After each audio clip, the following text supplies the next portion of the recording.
friends, welcome back to my YouTube channel Saran's DIY. யூஸ்ஃபுல்லான Aariwork videos பார்க்க மறக்காம நம்ம சேனலை சப்ஸ்கிரைப் பண்ணிக்கோங்க. பக்கத்தில் இருக்க பெல் ஐக்கனை கிளிக் பண்ணிக்கோங்க. இப்போ நீங்கள் ஸ்க்ரீனில் பார்க்குற இந்த அழகான 2 மோட்டிஃப் எப்படி பண்ணுறது அப்படின்றது தான் இந்த வீடியோவில் கிளியராக எக்ஸ்பிளைன் பண்ண போகிறேன். சரி, எப்படி பண்ணுறேன் அப்படின்றத பார்க்கலாம் வாங்க.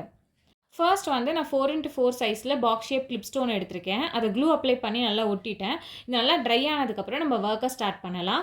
ஸோ இதோட பாட்டமில் வந்து நீடில் இன்சர்ட் பண்ணி ஒரு பேக் ஸ்டிச் கொடுத்துருக்குறேன். எப்பயுமே பேக் ஸ்டிச் கொடுத்து ஸ்டார்ட் பண்ணுங்கள். ஸோ இப்போ வந்து ஒரு கட் பீட் இன்சர்ட் பண்ணுறேன். இது வந்து பார்த்திங்கன்னா கொஞ்சம் திக்காக இருக்க கட் பீட் எடுத்திருக்கேன். கொஞ்சம் தடிசாக இருக்கும் அந்த கட் பீடு. அதில் ஒரு ஸ்டிச் கொடுத்துட்டு அதுக்கப்புறம் ஒரு சுகர் பீடு வச்சு ஒரு ஸ்டிச் கொடுக்குறேன். நெக்ஸ்ட்டு வந்து ஜர்கான் பேஸ் எடுத்திருக்கேன். அதையும் நான் ஸ்க்ரீனில் காமிக்கிற மாதிரி அப்படியே கண்டினியூ பண்ணி ஸ்டிச் பண்ணிக்கோங்க. ஜர்கான் பேஸை வந்து இந்த மாதிரி 2 சைடும் ஸ்டிச் பண்ணுங்கள். அப்போ தான் வந்து உங்களுக்கு ஸ்ட்ராங்காக அது நிற்கும். ஃபைனலாக வந்து ஒரு சுகர் பீடை ஸ்டிச் பண்ணி எண்ட் நாட் போட்டுடுறேன். ஸோ இப்போ அதே மாதிரி தான் மேலே வந்து இப்போ நம்ம கீழே பண்ண ப்ராசஸே தான் நம்ம மேலே பண்ண போகிறோம். ஃபஸ்ட்டு ஒரு கட் பீட் ஸ்டிச் பண்ணுறேன், அப்புறம் சுகர் பீடு, அப்புறம் ஜர்கான் பேஸ், ஃபைனலாக வந்து நம்ம சுகர் பீட் ஸ்டிச் பண்ணி எண்ட் நாட் போட்டுடுறேன். ஸோ இப்போ வந்து பார்த்தீங்கன்னா இதோட சைடில் ரைட் சைடில் என்ன பண்ணுறேன்னா அதே மாதிரி நீடில் இன்சர்ட் பண்ணுறேன், ஒரு சுகர் பீட் ஸ்டிச் பண்ணுறேன். நெக்ஸ்ட் வந்து பார்த்திங்கன்னா 3mm பேர்ல் பீடு ஒன்று ஸ்டிச் பண்ணுறேன். அப்புறம் அது கூடவே வந்து சுகர் பீடையும் வச்சு ஸ்டிச் பண்ணி எண்ட் நாட் போட்டுடுறேன். ஸோ இதே மாதிரி லெஃப்ட் சைடில் ஃபஸ்ட்டு ஒரு சுகர் பீடு, அதுக்கப்புறம் 3mm பீடும் ஒரு சுகர் பீடும் ஒன்றா வச்சு ஸ்டிச் பண்ணி ஒரு எண்ட் நாட் போட்டுடுறேன். ஸோ இது பார்க்குறதுக்கு எப்படி இருக்கும் அப்படின்னு பார்த்தீங்கன்னா அந்த டைமண்ட் ஷேப் கிளிப் ஸ்டோனை சுற்றி வந்து ஒரு ப்ளஸ் சிம்பிளில் நம்ம ஒர்க் பண்ண மாதிரி இருக்கும். இப்போ என்ன பண்ணுறேன்னா கட் பீட்ஸ் எடுத்திருக்கேன். நார்மலாக அந்த கிளிட்டரியாக இருக்கும்ல அந்த கட் பீட்ஸ் தான். இப்போ அந்த சுகர் பீட் இருக்குல்ல, நம்ம கரெக்டாக அந்த சுகர் பீட் ஸ்டிச் பண்ணோம்ல அந்த இடத்துல நீடில் இன்சர்ட் பண்ணி த்ரெட் எடுத்துக்கோங்க. நம்ம அந்த ரைட் சைடில் ஸ்டிச் பண்ண அந்த சுகர் பீட் தான் உங்களுக்கு மார்க்கு. நெக்ஸ்ட்டு ஒரு கட் பீட்ஸாக நீங்கள் வந்து ஸ்டிச் பண்ணணும். இப்போ நான் என்ன ஷேப்புக்கு நான் ஸ்டிச் பண்ணுறேனோ அதே மாதிரி நீங்களும் பண்ணிக்கோங்க. இல்லை உங்களுக்கு இந்த ஷேப்பை கொண்டு வரதுக்கு கொஞ்சம் கஷ்டமாக இருக்குது அப்படின்னா நீங்கள் ஒன்றும் பிரச்சனை இல்லை. ஸ்டார்டிங்கில் நீங்கள் அப்படியே ஃப்ளோவில் நீங்கள் பண்ணாமல் ஒரு ஒயிட் பென்சில் எடுத்துக்கோங்க. இப்போ நீங்கள் ஸ்க்ரீனில் பார்க்குறீங்களா இந்த ஷேப்பை வந்து நீங்கள் ஒரு ஒயிட் பென்சிலாக ட்ரா பண்ணிக்கோங்க. அதுக்கப்புறம் நீங்கள் ஒரு கட் பீடாக வச்சு ஸ்டிச் பண்ணுங்கள். ஸோ அந்த மாதிரி பண்ணுறப்போ பிகினர்ஸ்க்கெலாம் ரொம்ப ஈஸியாக இருக்கும். ஃபைனலாக ஒரு சுகர் பீடை வச்சு ஸ்டிச் பண்ணி எண்ட் நாட் போட்டுடுறேன். ஸோ இதே மாதிரி தான் வந்து நான் லெஃப்ட் சைடும் பண்ண போகிறேன். ஸ்டார்டிங் அந்த சுகர் பீட் தான் உங்கள் மார்க்கு. அதை எடுத்துகிட்டு அந்த நம்ம ஆல்ரெடி நம்ம ஸ்டிச் பண்ணோம்ல ஒரு லைனை அதை ஒட்டியே நான் வந்து க்ளோஸாக கொண்டு போகணும். அங்கே கேப் எதுவுமே இருக்கக்கூடாது. கேப் எதுனா இருந்ததுன்னா அது நல்லா இருக்காது. ஒரு பீட்க்கும் சேமாக இருக்கணும். ஏன்னா வந்து கொஞ்சம் ஒரு சைடு வந்து கேப் இருந்தது, இன்னொரு சைடு கேப் இல்லைன்னா அது நல்லா இருக்காது. ஸோ அதுக்காக தான் ஃபைனலாக எண்ட் நாட் போட்டுடுறேன். ஸோ இதே மாதிரி தான் வந்து மேல் பக்கமும் நம்ம கீழே என்ன பண்ணமோ அதே ப்ராசஸ் தான் மேலேயும் நான் பண்ணுறேன். இந்த மாதிரி நிறைய யூஸ்ஃபுல்லான வீடியோஸ் பார்க்க மறக்காமல் நம்ம சேனலை சப்ஸ்கிரைப் பண்ணிக்கோங்க. பக்கத்தில் இருக்க பெல் ஐக்கனும் கிளிக் பண்ணிக்கோங்க. ஸோ தட் நம்ம ரெகுலராக போடுற வீடியோஸ் எல்லாம் உங்களுக்கு நோட்டிஃபிகேஷனில் வரும். இப்போ என்ன பண்ணுறேன்னா சக்கரி மேலெலாம் வந்து B6000 க்ளூ ஒட்டுறேன். அதுக்கு மேலே வந்து ஸ்டோன்ஸ் ஒட்டி கம்ப்ளீட் பண்ணிடுறேன். நீங்கள் இதை வந்து கலர் ஸ்டோன்ஸ் கூட யூஸ் பண்ணலாம். பட் நான் ஒயிட் கலர் தான் யூஸ் பண்ணியிருக்கேன். ஸோ இதுதான் ஃபைனல் லுக். ஆக்சுவலி நம்ம இவ்வளோ நேரம் பார்த்துட்டு இருந்தது சைட் போஸ்ட் தான் நீங்கள் பார்த்துட்டு இருந்தீங்க. இப்படி தான் ஸ்ட்ரெயிட்டாக தான் இருக்கும் இந்த புட்டா ஒர்க். இது ரொம்ப எலிகெண்ட்டாக இருந்தது. உங்கள் ப்ளவுஸ் நல்லா எலிவேட் பண்ணி காமிக்கும். இது வந்து சிம்பிளாக நீங்கள் பார்டர் எதுவும் கொடுக்காம இந்த புட்டா ஒர்க் மட்டும் கொடுத்தா கூட ரொம்ப அழகாக இருக்கும். இப்போ வந்து நெக்ஸ்ட் புட்டா ஒர்க் எப்படி பண்ணுறது அப்படின்னு பார்க்க போகிறோம். அதுக்கு வந்து நான் நீடில் சக்கரி ஒன்று லோட் பண்ணியிருக்கேன். இப்போ நீடில் இன்சர்ட் பண்ணி ஒரு பேக் ஸ்டிச் கொடுத்துட்டு இப்போ அந்த மிடில்லேருந்து த்ரெட்டை எடுத்து மேல் பக்கம் சக்கரியை வந்து ஒரு ஸ்டிச் கொடுத்துட்டு எண்ட் நாட் போடுறேன். எப்பயுமே சக்கரிக்கு வந்து 2 சைட் ஸ்டிச் பண்ணுங்கள். அப்போ தான் அது வந்து பேஸ் கரெக்டாக நிற்கும். ஸோ இப்போ எண்ட் நாட் போட்டுட்டு நிறைய பேருக்கு இந்த பிசிறு மேலே தெரியுது அப்படின்னு சொல்கிறீங்க. ஸோ இதுக்கு என்ன பண்ணணும்னா இந்த த்ரெட்டை நல்லா கொஞ்சம் லென்த்தியாக எடுத்துகிட்டு இந்த த்ரெட்டுக்குள்ளே அகெயின் இன்னொரு எண்ட் நாட் போடுங்க. இந்த மாதிரி போடுறப்போ உங்களுக்கு கண்டிப்பாக அந்த பிசிறு தெரியவே தெரியாது. பிசிறுன்றது அந்த த்ரெட்டு மேலே தெரியவே தெரியாது. அது உள்ளே கீழே மறைஞ்சிரும். ஓகேங்களா? இப்போது அதே மாதிரி மிடில்லேருந்து இன்னொரு த்ரெட்டை எடுத்துகிட்டு இந்த சைடு ஒரு ஸ்டிச் கொடுத்துட்டு ஃபைனலாக எண்ட் நாட் போடுறேன். 2 சைடும் ஸ்டிச் பண்ணுங்கள். இப்போ வந்து சுகர் பீட்ஸ் எடுத்திருக்கேன். இப்போ சுகர் பீட் வந்து அது ஒட்டி கொடுக்கக்கூடாது. கொஞ்சம் கேப் விட்டுட்டு மேலே ஒரே ஒரு சிங்கிள் பீட் ஸ்டிச் பண்ணி எண்ட் நாட் போடுறேன். நல்லா பாருங்கள், அங்கே கேப் கொஞ்சம் விட்டுருக்கேன். ஸோ இதே கேப்பை வந்து எல்லா சைடும் நீங்கள் மெயின்டைன் பண்ணணும். அப்போ தான் கரெக்டாக இருக்கும். இப்போ அதேமாதிரி பாட்டம்லேயும் வந்து கொஞ்சம் கேப் விட்டுட்டு ஒரு சுகர் பீடை இன்சர்ட் பண்ணி எண்ட் நாட் போடுறேன். ஸோ இப்போ அந்த சக்கரியை சுற்றி நம்ம வந்து சுகர் பீட் ஸ்டிச் பண்ண போகிறோம். அதே கேப்பில் அதே மெஷர்மெண்ட்டில் கேப் இருக்கணும். உங்களுக்கு இதே மாதிரி ஸ்டிச் பண்ண கஷ்டமாக இருக்குன்னா ஒயிட் பென்சில் எடுத்து ஒரு டாட் வச்சுக்கோங்க. ஃபஸ்ட்டு டாட் வச்சு எல்லா சைடும் ஈக்குவலாக இருக்கா அப்படின்றத செக் பண்ணிவிட்டு அதுக்கப்புறம் நீங்கள் வந்து ஸ்டிச் பண்ணலாம். ஸோ இது சுற்றியே நான் வந்து சுகர் பீடை ஸ்டிச் பண்ணி கம்ப்ளீட் பண்ண போகிறேன். இப்போ அந்த சுகர் பீடை சுற்றி நம்ம வந்து ஜர்தோசியை வந்து ஸ்டிச் பண்ண போகிறோம். ஜர்தோசி எப்படி ஸ்டிச் பண்ணுறேன் அப்படின்னு பாருங்கள். லென்த்தியான ஜர்தோசியை ஃபஸ்ட்டு நான் நீடில் லோட் பண்ணிக்கிறேன். அப்புறமா கொஞ்சம் கொஞ்சமாக ஸ்டிச் பண்ணுறேன். அந்த சுகர் பீடை ஒட்டி ஸ்டிச் பண்ணணும், கேப் எதுவுமே இருக்கக்கூடாது.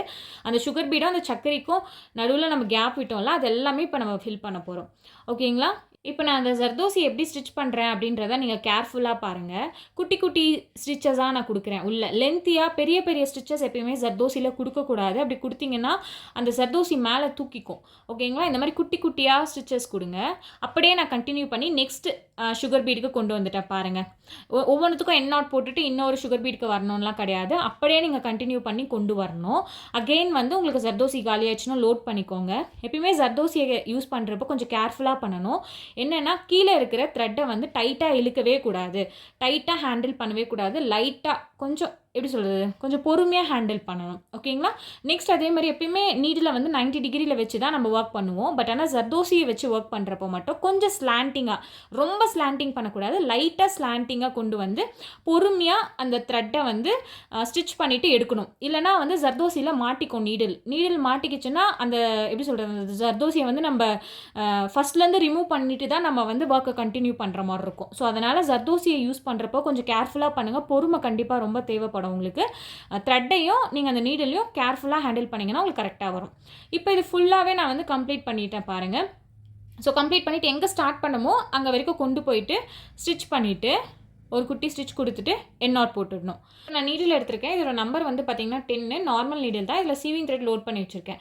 இப்போ இந்த சுகர் பீடுக்கு நடுவில் கேப் இருக்குது பார்த்தீங்களா, அந்த இடத்துல ஒரு ஜர்தோசி அப்புறம் ஒரு சுகர் பீடை வந்து நார்மல் நீடில் இன்சர்ட் பண்ணிவிட்டு இப்போ அந்த நார்மல் நீடில் கொஞ்சம் க்ராஸாக கீழே ஸ்டிச் பண்ணுறேன். ஸ்டிச் பண்ணப்போ இந்த த்ரெட்டை வந்து கொஞ்சம் கேர்ஃபுல்லாக விடுங்க. ஸோ இது வந்து லாக் ஆகிடும். அதே மாதிரி இப்போ நம்ம எங்கேருந்து ஸ்டார்ட் பண்ணமோ, ஃபஸ்ட்டு நம்ம இப்போ ஒரு ஜர்தோசி ஸ்டிச் பண்ணோம்ல, அந்த இடத்துல இருந்தே நான் வந்து நீடில் கீழே இருந்து மேலே எடுக்கிறேன். இப்போ வந்து ஒரு ஜர்தோசியும் சுகர் பீடையும் லோட் பண்ணுறேன். அப்புறம் வந்து கொஞ்சம் க்ராஸாக வந்து அகெயின் நான் நீடில் கீழே கொண்டு போகிறேன். இப்போ வந்து இந்த லாக் ஆகிடும். இப்போ வந்து பார்த்திங்கன்னா இந்த ஜர்தோசி வி ஷேப்பில் இருக்கும். அந்த வி ஷேப்க்கு மிடில் அகெயின் நம்ம வந்து நீடில் எடுக்கணும், அப்புறம் லோட் பண்ணணும், அப்புறம் நீடில் கீழே கொண்டு போகணும். இப்போ இந்த த்ரெட்டை விடுறீங்கல்ல, இந்த த்ரெட்டை விடுறப்ப கொஞ்சம் கேர்ஃபுல்லாக விடணும். லெஃப்ட் ஹேண்டில் பிடிச்சிட்டே இருக்கணும். கிட்ட வரப்போ தான் அந்த த்ரெட்டை விடணும். அப்போ தான் அது ஒழுங்காக லாக் ஆகும். இதே மாதிரி வந்து ஃபுல்லாக அந்த கேப் இருந்ததில் அந்த கேப்பில் ஃபுல்லாக நான் வந்து ஒர்க் பண்ணுறேன். இந்த ஜர்தோசியோட சைஸ் வந்து பார்த்திங்கன்னா சென்டிமீட்டரில் வந்து ஒரு 4 to 5 சென்டிமீட்டர் வரும். நீங்கள் வந்து உங்களுக்கு வேணுன்ற சைஸ் நீங்கள் கட் பண்ணிக்கலாம். நான் சூஸ் பண்ணது வந்து ஒரு 4 to 5 சென்டிமீட்டருக்குள்ளே தான் இருக்கும். பட் ஆனால் நீங்கள் ஒரு ஜர்தோசி எப்படி சொல்கிறது கட் பண்ணுறீங்கன்னா அதே மாதிரி இருக்கணும், சேம் சைஸாக இருக்கணும் எல்லா ஜர்தோசியும். அப்போ தான் வந்து உங்களுக்கு ஃபினிஷிங் பர்ஃபெக்டாக இருக்கும். எல்லாம் ஒன்று சின்னது ஒன்று பெருசு அந்த மாதிரி இருந்து அது நல்லா இருக்காது. ஓகேங்களா? அதே மாதிரி நீங்கள் இன்னும் நல்லா கவனிக்க வேண்டியது, இந்த த்ரெட்டை விடுறப்போ இந்த கீழே இன்சர்ட் பண்ணுறீங்களா அந்த நீடில், அந்த த்ரெட்டை விடுறோம்ல, ஸோ அந்த டைமில் கொஞ்சம் கேர்ஃபுல்லாக கிட்ட வரப்போ விடணும். இல்லைனா வந்து த்ரெட்டு சிக்கிக்கும். இப்போ இன்னும் கொஞ்சம் கேப் இருக்குல்ல, இதையும் நம்ம ஃபில் பண்ண போகிறோம். அதுக்கு வந்து ஃப்ரெஞ்ச் நாட் நீடில் எடுத்திருக்கேன். அதில் வந்து த்ரெட்டை இன்சர்ட் பண்ணியிருக்கேன். ஸோ இதோட ஸ்டாண்ட்ஸ் வந்து பார்த்தீங்கன்னா ஒரு சைடு வந்து 8 ஸ்டாண்ட்ஸ் வரும். இது டபுளாக பண்ணோன்னா பார்த்தீங்கன்னா 16 ஸ்டாண்ட்ஸ் வரும். இப்போது இந்த இன்பிட்வீன் கேப்பில் நீடில் இன்சர்ட் பண்ணி எடுத்துக்கோங்க. இப்படி வந்து த்ரெட்டை வந்து லெஃப்ட் ஹேண்டில் ஃபஸ்ட்டு பிடிச்சிக்கோங்க டைட்டாக. ரைட் ஹேண்டில் வந்து இந்த மாதிரி ட்விஸ்ட்டு கொடுக்கணும். நான் பாருங்கள் கரெக்டாக நீடில் கொஞ்சம் ஸ்லாண்டிங்காக கொண்டு வந்து இந்த லெஃப்ட் ஹேண்டில் ஒரே ஒரு ட்விஸ்ட்டு கொடுங்க. நீடில் லெஃப்ட் ஹேண்டில் டைட்டாகவே இருக்கணும். அதே மாதிரி ஒரே ஒரு ட்விஸ்ட்டு கொடுத்துட்டு இப்போ இந்த சமிக்கி எடுத்திருக்கேன். இது கொஞ்சம் பெரிய சைஸ் சமிக்கி. எந்த இடத்துல உங்களுக்கு வேணுமோ அந்த இடத்துல நீங்கள் கரெக்டாக கொண்டு போயிட்டு நீடில் பொறுமையாக இன்சர்ட் பண்ணுங்கள். டில் த டிப் கொண்டு போயிட்டு இந்த ரைட் ஹேண்டை என்ன பண்ணோன்னா கீழே கொண்டு போயிடணும். கீழே கொண்டு போயிட்டு பொறுமையாக அந்த நீடில் இழுக்கணும். அதை இழுக்கிற வரைக்கும் இந்த லெஃப்ட் ஹேண்டில் நீங்கள் பிடிச்சிட்டு இருக்க த்ரெட்டு வந்து அப்படியே இருக்கணும். அது கடைசி வரைக்கும் நீங்கள் ஹோல்ட் பண்ணிகிட்டே இருக்கணும். நீங்கள் ஸ்க்ரீனில் பாருங்கள், நான் கடைசி வரைக்கும் ஹோல்ட் பண்ணுவேன். பொறுமையாக அந்த நீடில் கீழே எடுக்கணும். இல்லைனா த்ரெட் வந்து சிக்கிக்கும். ஃபைனலாக இந்த மாதிரி கொண்டு வந்துட்டு அந்த டிப்பில் அந்த லெஃப்ட் ஹேண்டில் இருக்கிற த்ரெட்டை விட்டிங்கன்னா அது லாக் ஆகிடும். அகெயின் சொல்கிறேன். ஸோ நெக்ஸ்ட் எந்த இடத்துல வேணுமோ அந்த இடத்துல நீடில் மேலே கொண்டு வாங்க. கொண்டு வந்துட்டு அந்த த்ரெட்டை வந்து லெஃப்ட் ஹேண்டில் டைட்டாக பிடிச்சிக்கணும். நல்லா டைட்டாக வந்து லெஃப்ட் ஹேண்டில் பிடிச்சிட்டு ரைட் ஹேண்டில் அந்த நீடில் யூஸ் பண்ணி ஒரே ஒரு ட்விஸ்ட்டு கொடுங்க.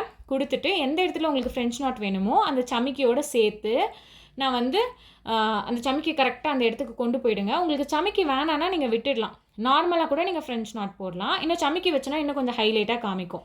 இப்போ இந்த நீடில் உள்ளே கொண்டு போயிட்டு இப்போ ரைட் ஹேண்டை கீழே கொண்டு போகிறேன். கொண்டு போயிட்டு பொறுமையாக இழுக்கணும். கொஞ்சம் கஷ்டமாக தான் இருக்கும். ஏன்னா அந்த நம்ம நீடில் இன்சர்ட் பண்ணது வந்து கொஞ்சம் அந்த ஏரியா நீடிலோட ஏரியா வந்து கொஞ்சம் பல்ஜாக இருக்கும்.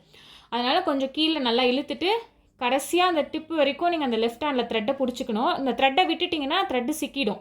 ஸோ அதனால் பொறுமையாக இந்த த்ரெட்டை இன்சர்ட் பண்ணணும். இந்த மாதிரி பண்ணிங்கன்னா லாக் ஆகிடும். ஸோ ஃபைனலாக எல்லாத்துக்குமே இந்த மாதிரி ஃப்ரெஞ்ச் நாட்டு போட்டு முடிச்சிட்டேன். இப்போ வந்து இந்த சக்கரி நம்ம ஃபஸ்ட்டு ஸ்டிச் பண்ணோம்ல, அதில் க்ளூ அப்ளை பண்ணிவிட்டு நம்ம ஸ்டோன் ஒட்டிடலாம்.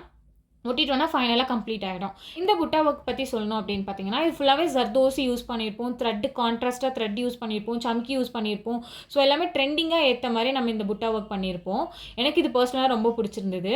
நெக்ஸ்ட்டு இப்போ நம்ம 2 புட்டா ஒர்க் பார்த்தோம்ல இன்றைக்கி. இந்த 2 புட்டா ஒர்க்கில் உங்களுக்கு எது ரொம்ப பிடிச்சிருந்தது அப்படின்றத எனக்கு கீழே கமெண்ட் பண்ணுங்கள். இந்த மாதிரி நிறைய யூஸ்ஃபுல்லான வீடியோஸ் பார்க்க மறக்காம நம்ம சேனலை சப்ஸ்கிரைப் பண்ணிக்கோங்க. பக்கத்தில் இருக்க பெல் ஐக்கனும் கிளிக் பண்ணிக்கோங்க. ஸோ தட் நம்ம ரெகுலராக போடுற வீடியோஸ் எல்லாம் உங்களுக்கு நோட்டிஃபிகேஷனில் வரும். தேங்க்ஸ் ஃபார் வாட்சிங்.